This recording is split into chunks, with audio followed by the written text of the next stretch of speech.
కన్న తల్లితో మాట్లాడిన కొడుకులు ఉన్నారో తెలుసా మీకు?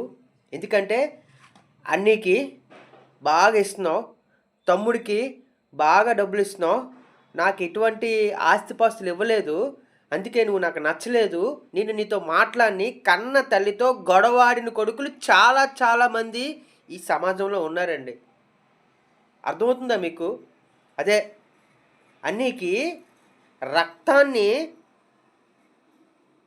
పాలు చేసి పెట్టింది నీకు డీజిలు పెట్రోలు పాల రూపంలో పెట్టారు. అన్ని ఒంట్లో బ్లడ్ ఉంది, నీ ఒంట్లో డీజిల్ పెట్రోల్ ఉందిరా, తప్పురదే. తల్లి అనేది అందరినీ ఒకేలా చూస్తుంది.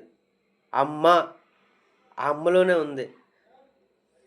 మనం బాధపడితే అమ్మ అంటాం కదా, అలాంటి అమ్మ మీద మనము ఈరోజు కోపం, వాళ్ళకి బాగా చూస్తున్నావు, వీళ్ళకి బాగా చూస్తున్నావు, నన్ను బాగా చూసుకోవటం లేదు. అమ్మ సంపాదన, తండ్రి కష్టం, తన ఇష్టం, ఎవరికైనా ఇవ్వచ్చు, తన హక్కు అది. నీకు కాలు చేతులు బాగానే ఇచ్చింది కదా, దాంతో కష్టపడు సంపాదించు.